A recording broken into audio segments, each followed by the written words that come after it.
Pahlawan di Lawai Sagu ini sekarang ini digunakan sebagai salah satu situs yang ada di Aceh Tenggara sebagai bukti bahwasanya adanya perlawanan dari pejuang-pejuang yang ada di Lembah Alas dulu waktu melawan penjajahan Belanda yang datang ke Aceh Tenggara.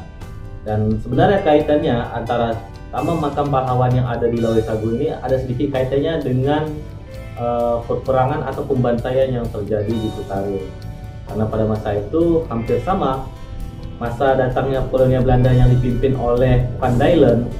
Makam pahlawan yang ada di desa Lawai Sagu, tepatnya di Aceh Tenggara ini, merupakan salah satu situs bukti bahwasanya adanya perlawanan dari masyarakat Aceh Tenggara tersendiri ketika melawan penjajahan kolonial Belanda yang datang ke Lembah Alas atau yang sekarang dikenal dengan Kabupaten Aceh Tenggara.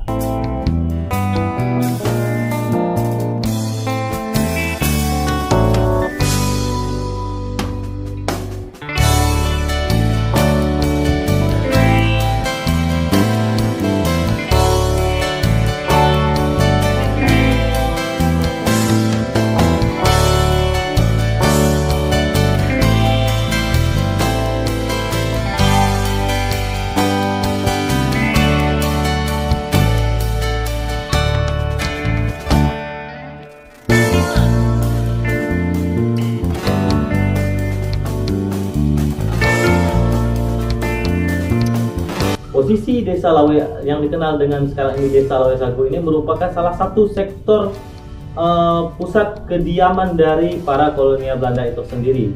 Dulu di desa Lawai Sagu menjadi tempat salah satu posko atau pos dari para kolonial Belanda yang datang ke Aceh Tenggara, sehingga menjadi tempat salah satu perlawanan dari pejuang-pejuang atau para suhada yang dari Aceh Tenggara. Sehingga situs ini menjadi salah satu makam pahlawan, bukti perlawanan warga atau masyarakat Lembah Alas pada saat itu dan sekarang dikenal dengan Kabupaten Aceh Tenggara terhadap para penjajah kolonial Belanda yang datang ke Lembah Alas.